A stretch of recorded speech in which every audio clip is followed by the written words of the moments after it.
ಪ್ರಿಯ ವೀಕ್ಷಕರೇ, ಎಲ್ರಿಗೂ KP extend ಕ್ಲಾಸಸ್ಗೆ ಸ್ವಾಗತ. ಈ ವಿಡಿಯೋದಲ್ಲಿ ನಾವು 7ನೇ ತರಗತಿ ಗಣಿತ ವಿಷಯಕ್ಕೆ ಸಂಬಂಧಪಟ್ಟಂತೆ ಮೊದಲನೇ ಅಧ್ಯಾಯ ನಮ್ಮ ಸುತ್ತಲಿನ ದೊಡ್ಡ ಸಂಖ್ಯೆಗಳು. ಸೊ ಈ ಒಂದು ಅಧ್ಯಾಯದಲ್ಲಿ ಪೇಜ್ ನಂಬರ್ 20ಯಲ್ಲಿರ್ತಕ್ಕಂತಹ ಎಲ್ಲ ಕ್ವಶನ್ಸನ್ನು ನಾನು ಆಲ್ರೆಡಿ ವಿಡಿಯೋ ಮಾಡಿ ಹಾಕಿದ್ದೀನಿ. ಇನ್ನೂ ಯಾರಾದರೂ ಹೋಗಿ ನೋಡಿಲ್ಲ ಅಂತಂದರೆ ಹೋಗಿ ನಮ್ಮ ಚಾನಲಲ್ಲಿ ಹೋಗಿ ನೋಡಿರಿ. ಸೊ ಆದಷ್ಟು ನಿಮ್ಮ ಫ್ರೆಂಡ್ಸಿಗೆ ಶೇರ್ ಮಾಡಿರಿ ಹಾಗೂ ಸಬ್ಸ್ಕ್ರೈಬ್ ಮಾಡೋದನ್ನು ಮರಿಬೇಡ್ರಿ. ಇವತ್ತು ಈ ವಿಡಿಯೋದೊಳಗೆ ನಾವು ನೆಕ್ಸ್ಟ್ ಪೇಜ್ 21 ಇದರಲ್ಲಿರ್ತಕ್ಕಂಥ ಕ್ವಶನ್ ಆನ್ಸರ್ಸನ್ನು ಡಿಸ್ಕಸ್ ಮಾಡೋಣ. ಬನ್ನಿ. 6ರವರೆಗೂ ಈಗ ಆಲ್ರೆಡಿ ವಿಡಿಯೋ ಮಾಡಿದ್ದೀನಿ. ಸೊ 7th ಕ್ವಶನನ್ನು ನೋಡಿರಿ. ಒಂದು ಕ್ಯಾಲ್ಕುಲೇಟರ್ನಲ್ಲಿ 10,000 ಮತ್ತು 100ರ ಗುಂಡಿಗಳು ಮಾತ್ರ ಇವೆ.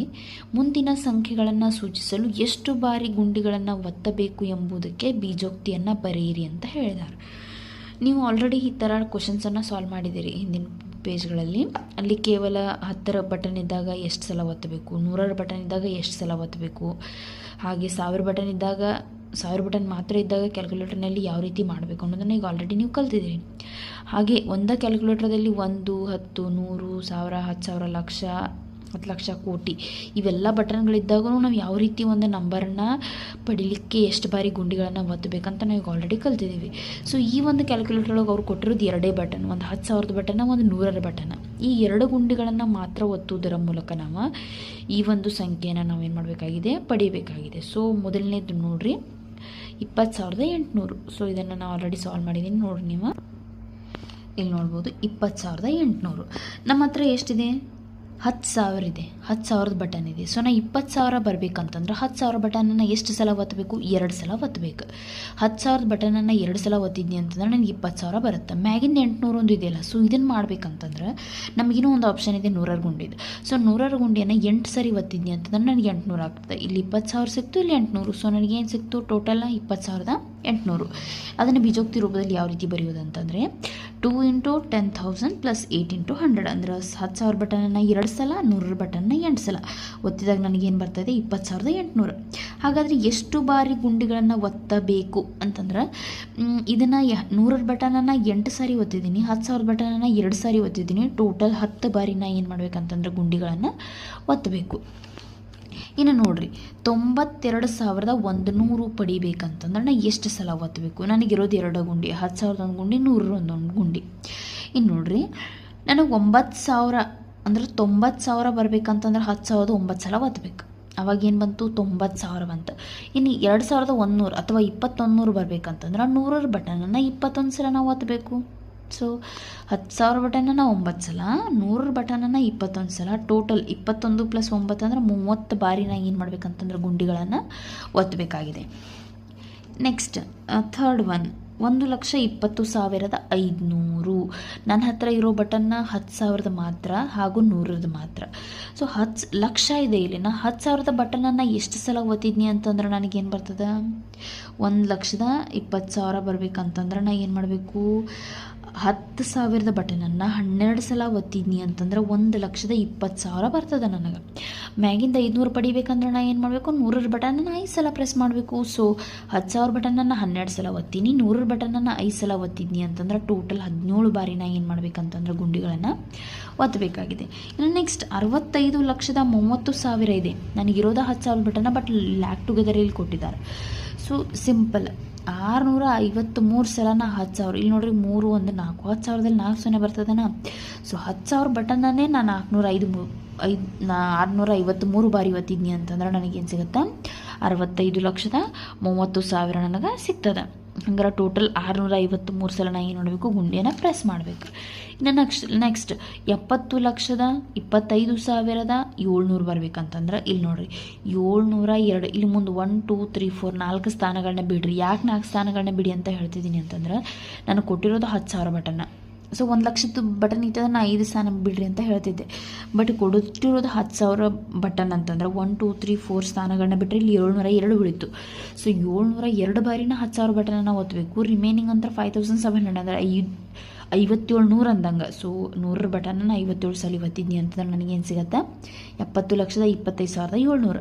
ಸೊ ಇದನ್ನು 702 ಬಾರಿ + 57 ಬಾರಿ ಪುಡ್ಸಿದ್ನಿ ಅಂದರೆ 759 ಬಾರಿ ಟೋಟಲ್ನ ಏನು ಮಾಡ್ಬೇಕಂತಂದ್ರೆ ಗುಂಡಿಗಳನ್ನು ಪ್ರೆಸ್ ಮಾಡಬೇಕು. ಇನ್ನು 7th ಕ್ವಶನ್ ಆಯಿತಾ. 8th ಕ್ವಶನ್ ನೋಡಿ, ಎಷ್ಟು ಲಕ್ಷಗಳು ಸೇರಿದರೆ 1 ಬಿಲಿಯನ್ ಆಗುತ್ತದೆ? ಸೊ ನಿಮಗೆ ಗೊತ್ತಿದೆ ಲಕ್ಷ ಬಿಲಿಯನ್ಗೆ ವ್ಯತ್ಯಾಸ ಗೊತ್ತಿದೆ. ಬಿಲಿಯನ್ ಅಂತಂದ್ರೆ ಏನು ರೀ? 10⁹ ಅಂದಂಗೆ, ಅಥವಾ 1 ಮುಂದೆ 9 ಸೊನ್ನೆ ಅಂದಂಗೆ. ಸೊ ಈ ಬಿಲಿಯನ್ 1 ಲಕ್ಷಕ್ಕೆ ಸಮ ಆಗಬೇಕಂತಂದ್ರೆ ಎಷ್ಟು ಲಕ್ಷಗಳು ಸೇರಿದರೆ 1 ಬಿಲಿಯನ್ ಆಗುತ್ತೆ ಅಂತ ಪ್ರಶ್ನೆ ಕೇಳಿದ್ದಾರೆ. ಲಕ್ಷ ಅಂತಂದ್ರೆ ನಿಮಗೆ ಗೊತ್ತಿದೆ, 1 ಲಕ್ಷ ಅಂತಂದ್ರೆ 1 ಮುಂದೆ 5 ಸೊನ್ನೆ ಅಂತಂದಂಗೆ. 1 ಲಕ್ಷಕ್ಕೆ 5 ಸೊನ್ನೆ, ಬಿಲಿಯನ್ಗೆ 9 ಸೊನ್ನೆ. ಸೊ ಇನ್ನು ಎಷ್ಟು ಸೊನ್ನೆಯನ್ನು ಇದಕ್ಕೆ ನಾನು ಗುಣಿಸಿದ್ನಿ ಅಂತಂದ್ರೆ ನನಗೆ ಇದು ಬರ್ತದೆ ಅನ್ನೋದನ್ನ ನಾನು ಲೆಕ್ಕ ಹಾಕಬೇಕು. ಇಲ್ಲಿ ಸೊನ್ನೆಗಳ ಸಂಖ್ಯೆ 9, ಇಲ್ಲಿ 5, ಇನ್ನು 4 ಸೊನ್ನೆಗಳನ್ನ ಗುಣಿಸ್ಬೇಕು. ಅಂದ್ರ ಮುಂದೆ 4 ಸೊನ್ನೆಗಳಂತಂದ್ರೆ ಎಷ್ಟು ರೀ? 10,000. ಸೊ 1 ಲಕ್ಷಕ್ಕೆ 10,000 ಗುಣಿಸಿದ್ನಿ ಅಂತ ನನಗೆ ಏನು ಬರುತ್ತಾ? 1 ಬಿಲಿಯನ್ ಬರುತ್ತೆ. ಸೊ ನಾನು ಆನ್ಸರ್ ಏನು ಬರೆದಿದ್ದೀನಿ ಇಲ್ಲಿ? 10,000 ಲಕ್ಷಗಳು ಸೇರಿದರೆ 1 ಮಿಲಿಯನ್, ಸಾರಿ ಬಿಲಿಯನ್ ಆಗಿದೆ, ಅದ ಮಿಲಿಯನ್ ಮಾಡ್ಕೊಳ್ರಿ,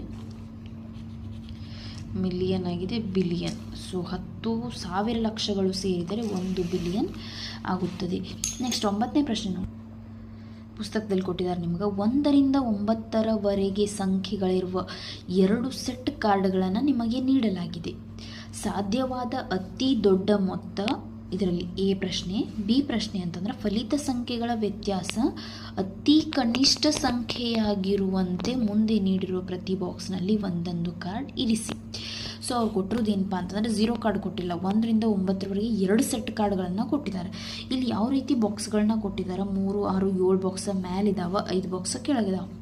ಇಲ್ಲಿ ರೆಸ್ಪೆಕ್ಟಿವ್ ನಂಬರ್ಸನ್ನು ನಾವು ಬರಿಬೇಕು ವಿದೌಟ್ ರಿಪಿಟೇಷನ್. ಅವ್ರು ಕೊಟ್ಟಿರೋದು 2 ಸೆಟ್. ಸೊ 2 ಸೆಟ್ ಆಗುವಂಗಂದ್ರೆ 2 ಸಲ ಒಂದೊಂದು ಅಂಕೆನ 2 ಸಲ ನಾವು ಬರಿಬೋದು. ಇಲ್ಲಿ ಬೇರೆ ಬೇರೆ, ಇಲ್ಲಿ ಬೇರೆ ಬೇರೆನೇ ಬರಿಬೇಕು. ಸೊ ನಮಗೆ ಫಸ್ಟ್ ಕ್ವಶನ್ ಏನಿದೆ? ಸಾಧ್ಯವಾದ ಅತಿ ದೊಡ್ಡ ಮೊತ್ತ. ನನಗೆ ಅತಿ ದೊಡ್ಡ ಮೊತ್ತ ಅಂತಂದ್ರೆ 1 ರಿಂದ 9ರವರೆಗೆ ಸಂಖ್ಯೆಗಳನ್ನ ಬರಿಬೇಕಂದ್ರೆ ಫಸ್ಟ್ 9 ಬರೆದ್ರೆ ನನಗೆ ದೊಡ್ಡ ಸಂಖ್ಯೆ ಸಿಗ್ತದೆ. 9, 8, 7, 6, 5, 4, 3. ಹೌದಾ? ಇದನ್ನು ಬರಿಬೇಕು. ಆಮೇಲೆ ಅತಿ ದೊಡ್ಡ ಮೊತ್ತ ಅಂದರೆ ಇಲ್ಲೂ ಸೇಮ್ ಅದೇ ನಂಬರ್ಸನ್ನು ಅದಾವೆ ನಮ್ಗೆ. 1 ರಿಂದ 9 2 ಸೆಟ್ ಅದಾವೆ, 9, 8, 7, 6, 5 ಬರೋದು. ನಾ ಏನು ಮಾಡ್ಬೇಕು? ಅದನ್ನ ಕೂಡಿಸ್ಬೇಕು.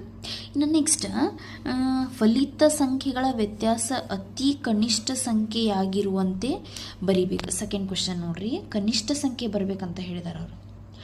ಫಲಿತ ಸಂಖ್ಯೆಗಳ ವ್ಯತ್ಯಾಸ, ಇರ್ತಕ್ಕಂಥ ಸಂಖ್ಯೆಗಳ ವ್ಯತ್ಯಾಸ ಕನಿಷ್ಠ ಸಂಖ್ಯೆ ಆಗಿರ್ಬೇಕಂತ. ಅಂದರೆ ಯಾವ ರೀತಿ ಬಿಡಿಸೋದು ನೋಡ್ರಿ ಇಲ್ಲಿ. ಸೊ ಇಲ್ಲಿ ಆಲ್ರೆಡಿ ನಾನು ಮಾಡಿದ್ದೀನಿ, ಅದನ್ನು ನೋಡ್ರಿ, ಕೂಡಿಸ್ಬೇಕು. ಈ ಕ್ವಶನ್ದ ಆನ್ಸರ್ ಬರೆದಿದ್ದೀನಿ. ದೊಡ್ಡ ಸಂಖ್ಯೆಯನ್ನು ಬರೆದು ನಾನು ಏನು ಮಾಡಿದ್ದೀನಿ ಅಂತಂದರೆ ಇದನ್ನ ಎಡಿಷನ್ ಮಾಡಿದ್ದೀನಿ. ಸೊ ಎಡಿಷನ್ ಮಾಡಿದಾಗ ನನಗೆ ಎಷ್ಟು ಬಂದಿದೆ? 99,75,308 ಬಂದಿದೆ. ಫಲಿತ ಸಂಖ್ಯೆಗಳ ವ್ಯತ್ಯಾಸ ನಮಗೆ ಕನಿಷ್ಠ ಸಂಖ್ಯೆ ಆಗಿರ್ಬೇಕಂತ ಹೇಳಿದಾರೆ. ಕನಿಷ್ಠ ಸಂಖ್ಯೆ ಬರ್ಬೇಕಂತಂದ್ರೆ ಚಿಕ್ಕ ಸಂಖ್ಯೆ ಒಳಗನ ದೊಡ್ಡ ಸಂಖ್ಯೆ ಕಳೆದ್ರೆ ನಮಗೇನು ಬರ್ತೈತೆ? ಫಲಿತ ಸಂಖ್ಯೆ ಅತಿ ಕನಿಷ್ಠ ಸಂಖ್ಯೆ ಬರ್ತದೆ. ನಮಗೆ ಕನಿಷ್ಠ ಸಂಖ್ಯೆನೇ ಬರ್ತದೆ. ಈ ಫಲಿತ ಸಂಖ್ಯೆಗಳ ವ್ಯತ್ಯಾಸ ಮಾಡಿದಾಗ ನನಗೇನು ಬರ್ತೈತೆ ಅಂತಂದ್ರೆ ಅತಿ ಕನಿಷ್ಠ ಸಂಖ್ಯೆ ಬರ್ತದೆ.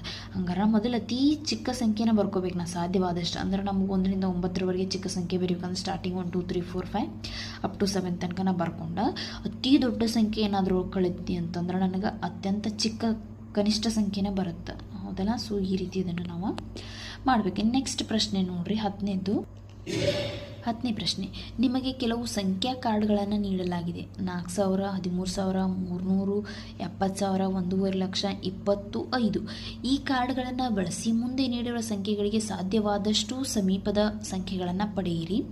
ಇದಕ್ಕಾಗಿ ನೀವು ಯಾವುದೇ ಗಣಿತದ ಮೂಲಕ್ರಿಯೆಗಳನ್ನು ಬಳಸಬಹುದು. ನಿರ್ದಿಷ್ಟ ಸಂಖ್ಯೆಯನ್ನು ಮಾಡಲು ಪ್ರತಿ ಕಾರ್ಡನ್ನು 1 ಬಾರಿ ಮಾತ್ರ ಉಪಯೋಗಿಸಬೇಕು. ಅವ್ರು ಒಂದು ಎಕ್ಸಾಂಪಲ್ ನಮ್ಗೆ ಆಲ್ರೆಡಿ ಕೊಟ್ಟಿದ್ದಾರೆ. 1,10,000 ಒಂದು ಉದಾಹರಣೆ ನಮ್ಗೆ ಕೊಟ್ಟಾರೆ. ಹೆಂಗೆ ಮಾಡ್ಯಾರ ಅವ್ರು? 4,000ಕ್ಕೆ ಏನು ಮಾಡ್ಯಾರ ಅಂತಂದರೆ 20 + 5 ಕೂಡಿಸಿ 4,000ಕ್ಕೆ ಗುಣಿಸ್ಯಾರ. ಇಲ್ಲಿ ನೋಡ್ರಿ, 25 ಎಷ್ಟು? 25. 25 4 ಎಷ್ಟು? 100. 100 ಮುಂದೆ 1, 2, 3, 4 3 ಸೊನ್ನೆ. ಇದೆಷ್ಟಾಯ್ತು? 1 ಲಕ್ಷ ಆಯ್ತು. ಇದು 1 ಲಕ್ಷ ಆಯ್ತು. ಇನ್ನು ನನಗೆ ಎಷ್ಟು ಬೇಕಾ? ಮ್ಯಾಗಿಂದ 10,000 ಬೇಕು. 10,000 ಬೇಕಂತಂದ್ರೆ ನನಗೆ 10,000 ಇಲ್ಲಿ ಯಾವುದೂ ತೊಗೊಳಕ್ಕೆ ನನಗೆ ಅವಕಾಶ ಇಲ್ಲ. ಅದಕ್ಕೆ ಅವ್ರು ಏನು ತೊಗೊತಾರೆ ಅಂತಂದ್ರೆ 13,000ನ ತೊಗೊಂಡಾರ ಅಂತಂದ್ರೆ ಇದಕ್ಕಿಂತ 1,10,000ಕ್ಕಿಂತ ಒಂದು 3,000 ಏನಾಯ್ತು ರೀ? ಇದು ಹೆಚ್ಚಾಯ್ತು. ಸೊ ಅವ್ರು ಅಂದಾಜು ತಗೋ ಅಂತ ಹೇಳಿದಾರೆ. ಸೊ ಏನು ತೊಂದರೆ ಇಲ್ಲ, ತೊಗೋಬೋದು. ನೆಕ್ಸ್ಟ್ ಅವ್ರು ಕೊಟ್ಟಿರೋದು 2 ಲಕ್ಷ ಮಾಡಿರಿ ಅಂತ ಹೇಳ್ಯಾರ. ಈ ಸಂಖ್ಯೆಗಳನ್ನ ಉಪಯೋಗಿಸ್ಕೊಂಡು ಗಣಿತದ ಮೂಲಕ್ರಿಯೆಗಳನ್ನು ಕೂಡಿಸೋದು, ಕಳೆದು, ಗುಣಿಸೋದು, ಬಾಗಿಸೋದು ಯಾವುದನ್ನು ಯೂಸ್ ಮಾಡಿ. ಬಿ ಕ್ವಶನ್ ನೋಡ್ರಿ, 2 ಲಕ್ಷನ ನಾವು ಫಾರ್ಮೇಷನ್ ಮಾಡಬೇಕಾಗ್ಯದ. ಸೊ 1.5 ಲಕ್ಷದ ಒಂದು ಕಾರ್ಡ್ 70,000 ಒಂದು ಕಾರ್ಡನ್ನು ಕೂಡಿಸಿ ಎಷ್ಟು ಬರ್ತದೆ ನಮ್ಗೆ 2,20,000 ಬರ್ತದೆ.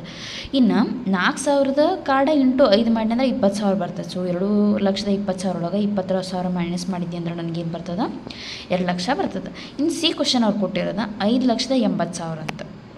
ಸೊ 5 ಲಕ್ಷ ಬರುವಂಥ ಕಾರ್ಡ್ ನಮ್ಮಂತಕ್ಕೆ ಯಾವುದೂ ಇಲ್ಲ. 1.5 ಲಕ್ಷ ಹೈಯೆಸ್ಟ್ ಐತಿ, 1.5 ಲಕ್ಷ ಹೈಯೆಸ್ಟ್ ನಾ ಅದನ್ನು ತೊಗೊಂಡೀನಿ. ಆಮೇಲೆ 70,000, 13,000, 4,000, 20, 5 ಈ ರೀತಿ ಕಾರ್ಡ್ ಅದಾವೆ. ಸೊ ನಾ 70,000ಕ್ಕೆ 5ರಲ್ಲಿ ಗುಣಿಸಿದ್ರೆ ನಂಗೆ 3.5 ಲಕ್ಷ ಆಯಿತು. ಇನ್ನು 40,000ಕ್ಕೆ 20ರಲ್ಲಿ ಗುಣಿಸಿದ್ರೆ ಅಂದರೆ 80,000 ಆಯಿತು. ಆಮೇಲೆ 1.5 ಲಕ್ಷ ಇದಕ್ಕೆ ಕೂಡಿಸ್ಬಿಟ್ನಿ ಅಂತಂದ್ರೆ ನನಗೇನು ಸಿಗ್ತದೆ net amount as it is ಇದರಷ್ಟೇ ಸಿಗ್ತದೆ, ಅಂದ್ರೆ 5,80,000 ಸಿಗ್ತದೆ. D question 12,45,000. 12,45,000 ಬರ್ಬೇಕಂದ್ರೆ ನಾನು ನೋಡ್ರಿ ಯಾವ ರೀತಿ ಮಾಡ್ಬೇಕಂತಂದ್ರೆ 4,000ಕ್ಕೆ 300 ಗುಣಿಸ್ತನೂ ನನಗೆ ಎಷ್ಟು ಬರ್ತದೆ 12 ಲಕ್ಷ ಬರ್ತದೆ. ನನಗಿನ್ನ ಮ್ಯಾಗಿನ 45,000 ಬೇಕು. 1.5 ಲಕ್ಷ ಆ್ಯಡ್ ಮಾಡ್ಕೊಂಡು ಅಂತಂದ್ರೆ ನನಗೆ ಎಷ್ಟು ಆಗ್ತದೆ ನೋಡಿರಿ 1.5 ಲಕ್ಷ ಆ್ಯಡ್ ಮಾಡ್ತೇನೆ. ಸೊ ಇದು 12 ಲಕ್ಷದ ಅಂದ್ರೆ 13.5 ಲಕ್ಷ ಆಗ್ತದೆ. 13.5 ಲಕ್ಷ ನನಗೆ ಬೇಡ, ನನಗೆ ಎಷ್ಟು ಬೇಕಾಗೈತೆ 12,45,000 ಅಷ್ಟೇ ಬೇಕಾಗೈತೆ. ಇದ್ರೊಳಗೆ 70,000 ಕಳಿತೀನಿ. ಆಮೇಲೆ 13,000ಕ್ಕೆ ಇಂಟು 5 ಮಾಡಿ ಅಂತಂದರೆ ಎಷ್ಟು ಬರ್ತದೆ 65,000 ಕಳಿತೀನಿ. ಸೊ ನನಗೆ ಎಷ್ಟು ಬರ್ತಾಯಿದೆ ಅಂತಂದ್ರೆ 12,15,000. ಸೊ ಇದಕ್ಕೆ ಆಲ್ಮೋಸ್ಟ್ ನಿಯರ್ ಇರುವಂತಹ ವ್ಯಾಲ್ಯೂವನ್ನು ನಾನು ಕಂಡುಹಿಡಿದಿದ್ದೀನಿ. ಆಮೇಲೆ ಲಾಸ್ಟ್ ಈ ಕ್ವೆಶನ್ ನೋಡ್ರಿ 20,90,800 ಬರ್ಬೇಕಂತ ಹೇಳ್ಯಾರ. ಏನು ಮಾಡ್ಬೇಕು ಇದಕ್ಕೆ 20 ಲಕ್ಷ ವ್ಯಾಲ್ಯೂ ಗಂಟ್ಲೆ ನಮ್ಮಲ್ಲಿ ಇದು ಇಲ್ಲ. ಅದಕ್ಕೆ ಏನು ಮಾಡ್ತೀನಿ ಅಂದ್ರೆ 1.5 ಲಕ್ಷಕ್ಕೆ 300 ಭಾಗಿಸಿ 4,000 ಗುಣಿಸ್ತೇನೆ. ಎಷ್ಟು ಬರ್ತದೆ ನನಗೆ 20 ಲಕ್ಷ ಬರ್ತದೆ. ಅಂದ್ರೆ 1.5 ಲಕ್ಷಕ್ಕೆ 300 ಭಾಗಿಸಿದ್ರೆ ಎಷ್ಟು ಬರ್ತದೆ 500 ಬರ್ತದೆ. ಅದಕ್ಕೆ 4,000 ಗುಣಿಸಿದ್ರೆ 20 ಲಕ್ಷ ಬರ್ತದೆ. ಆಮೇಲೆ ಅದಕ್ಕೆ 70,000, 13,000 ಕೂಡಿಸ್ತೇನೆ. ಆಮೇಲೆ 20 ಇಂಟು 5 ಮಾಡಿದ್ರು ಕೂಡಿಸ್ತೇನೆ. ಸೊ ನನಗೆ ಫೈನಲಿ ಆನ್ಸರ್ ಎಷ್ಟು ಬರ್ತದೆ ಅಂದರೆ 20,83,100 which is nearly equal to 20,90,800. ಏಕತಾ ಪ್ರತಿಮೆಗೆ ಹೊಂದುವಷ್ಟು ಎತ್ತರವನ್ನು ಪಡೆಯಲು ಎಷ್ಟು ನಾಣ್ಯಗಳನ್ನು ಒಂದರ ಮೇಲೆಂದು ಪೇಲಿಸಬೇಕು ಎಂಬುದನ್ನು ಕಂಡುಹಿಡಿಯಿರಿ. ಪ್ರತಿ ನಾಣ್ಯ 1 ಮಿಲಿಮೀಟರ್ ದಪ್ಪ ಇದೆ ಎಂದು ಭಾವಿಸಿ. ಸೊ ಏಕತಾ ಪ್ರತಿಮೆಯ ಎತ್ತರ ನಮ್ಗೆ ಆಲ್ರೆಡಿ ಟೆಕ್ಸ್ಟ್ ಬುಕ್ಕಲ್ಲಿ ಅವರ ಕೊಟ್ಟಿದ್ದಾರೆ. ಬಟ್ ಈ ಕ್ವಶನ್ ಒಳಗೆ ಕೊಟ್ಟಿಲ್ಲ. ಅವರ ಹಿಂದೆ ಸ್ಟಾರ್ಟಿಂಗ್ ಇದು ಪಾಠ ಸ್ಟಾರ್ಟ್ ಆಗುವಾಗ ಸೋಮುವಿನ ಕಟ್ಟಡ, ಏಕತಾ ಪ್ರತಿಮೆಯ ಎತ್ತರ ಮತ್ತು ಜಲಪಾತದ ಎತ್ತರ ಕೊಟ್ಟದನ್ನು ಹೋಲಿಕೆ ಮಾಡಲಿಕ್ಕೆ ಹೇಳಿದಾರಲ್ಲ, ಆ ಪ್ರಶ್ನೆಯಲ್ಲಿ ಕೊಟ್ಟಿದ್ದಾರೆ ಏಕತಾ ಪ್ರತಿಮೆಯ ಎತ್ತರನ ಡೈರೆಕ್ಟಾಗಿ ತೊಗೊಂಡಿಲ್ಲ 180 ಮೀಟ್ರ್ ಅಂತಂದು. ಪ್ರತಿ ನಾಣ್ಯದ ಎತ್ತರ 1 ಮಿಲಿಮೀಟ್ರ್ ಐತಿ. ಸೊ ಇಂಥ ಎಷ್ಟು ನಾಣ್ಯಗಳನ್ನ ಸೇರಿದ್ರೆ 180 ಮೀಟ್ರ್ ಮಾಡೋಕ್ಕೆ ನಾವು ಸಾಧ್ಯ ಐತಿ ಅಂತ ಕೇಳ್ಯಾರ ಅವರು. ಸೊ ನಾವು ಮೊದಲು ಇದನ್ನರ ಮಿಲಿಮೀಟ್ರ್ ಇದ್ದಿದ್ದನ್ನು ಮೀಟ್ರ್ ಕರ ಕನ್ವರ್ಟ್ ಮಾಡ್ಕೋಬೇಕು, ಇಲ್ಲ ಇದನ್ನರ ಮಿಲಿಮೀಟ್ರ್ ಕನ್ವರ್ಟ್ ಮಾಡ್ಕೋಬೇಕು. ಬೆಟರ್ ಇದನ್ನು ಮಾಡೋದು, ಇದು ಪಾಯಿಂಟ್ ಒಳಗೆ ಬಂದುಬಿಡುತ್ತೆ. 1 ಮಿಲಿಮೀಟ್ರನ್ನು ಮೀಟ್ರ್ ಕನ್ವರ್ಟ್ ಮಾಡಿದ್ರೆ ಪಾಯಿಂಟ್ ಒಳಗೆ ಬರ್ತೈತೆ. ಸೊ ಅದಕ್ಕೆ ನಾನು ಏನು ಮಾಡ್ತೇನೆ ಅಂದರೆ 180 ಮೀಟ್ರನ್ನು ಮಿಲಿಮೀಟ್ರ್ ಕನ್ವರ್ಟ್ ಮಾಡ್ತೀನಿ. 1 ಮೀಟ್ರ್ ಅಂತಂದ್ರೆ 1000 ಮಿಲಿಮೀಟ್ರ್. ಹಂಗಾರೆ 180 ಮೀಟ್ರ್ ಅಂದರೆ ಎಷ್ಟು ಮಿಲಿಮೀಟ್ರ್? ಸೊ 180ಕ್ಕೆ 1000 ಗುಣಿಸಿದ್ನಿ ಅಂತಂದ್ರೆ 1,80,000 ಬಂತು. ಒಂದು ನಾಣ್ಯದ ದಪ್ಪ 1 ಮಿಲಿಮೀಟ್ರ್ ಐತೆ. ಸೊ ಇದು ಎಷ್ಟು ಅಂತ ಬೇಕಾಗುತ್ತೆ, ಇದು ಎಷ್ಟು ಅಂತ ಇದ್ರ ಎತ್ತರಕ್ಕೆ ನಾವು ಸಮ ಹೊಂದುವಂತೆ ಇದ್ರದ ದಪ್ಪವನ್ನು ನೋಡ್ಬೇಕಂತಂದ್ರೆ ಸೊ 1,80,000ಕ್ಕೆ 1ರಲ್ಲಿ ಏನು ಮಾಡಬೇಕು ಭಾಗಿಸ್ಬೇಕು.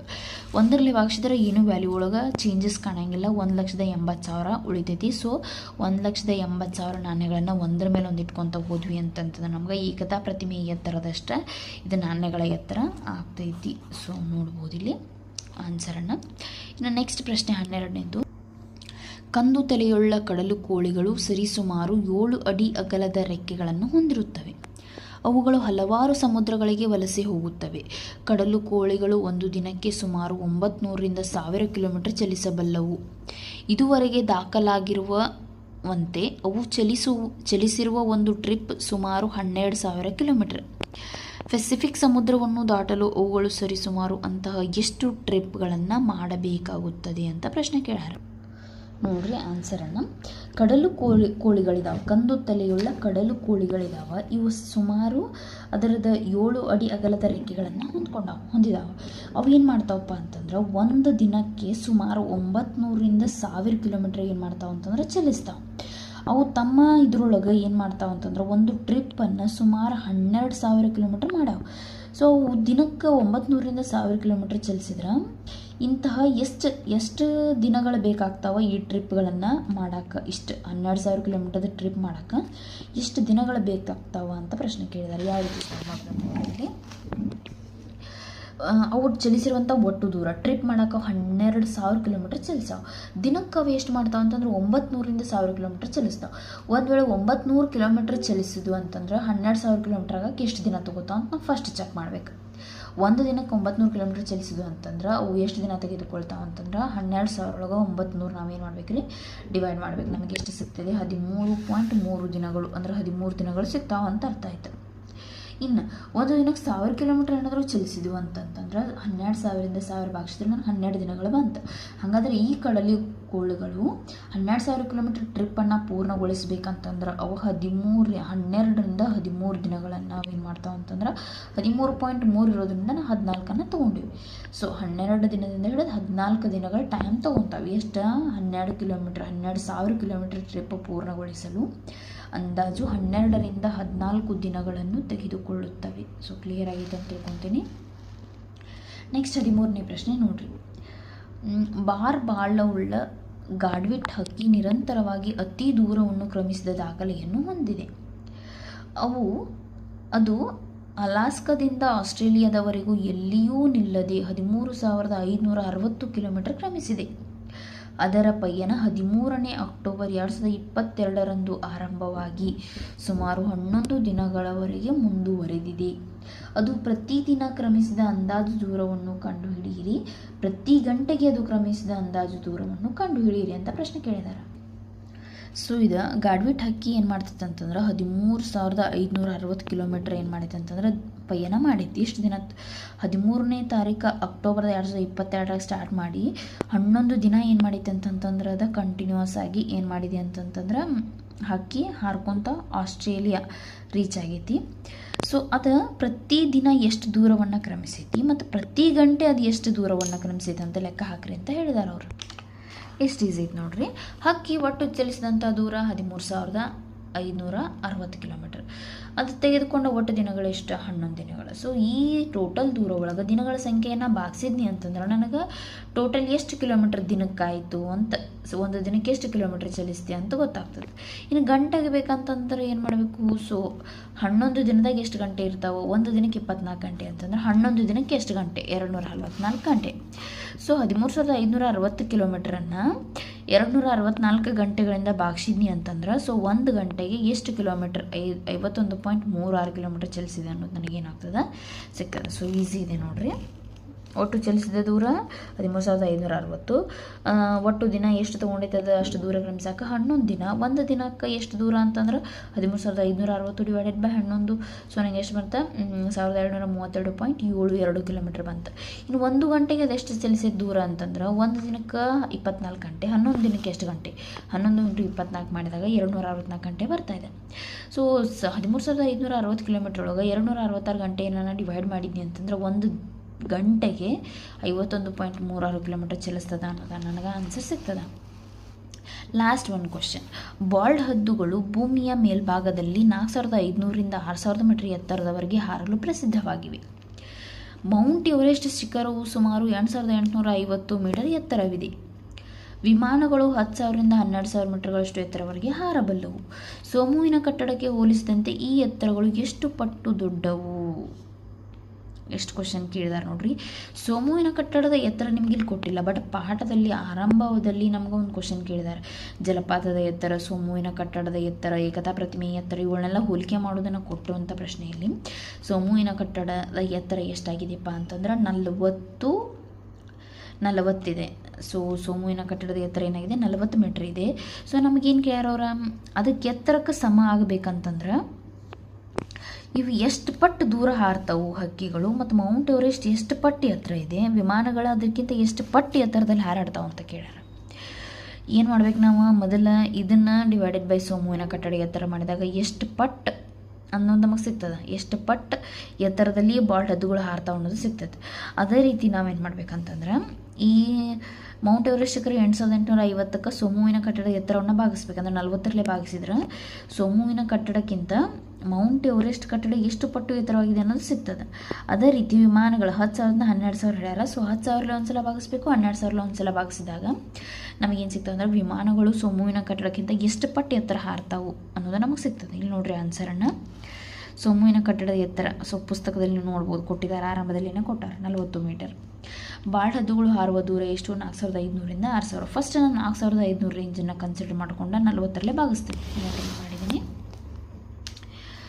ಸ್ಮಾಲ್ ಫಸ್ಟ್ ಸಣ್ಣದು ತೊಗೊಂಡು 4500 / 40 ಮಾಡಿ ಅಂದ್ರೆ 112.5 ಬರ್ತದೆ.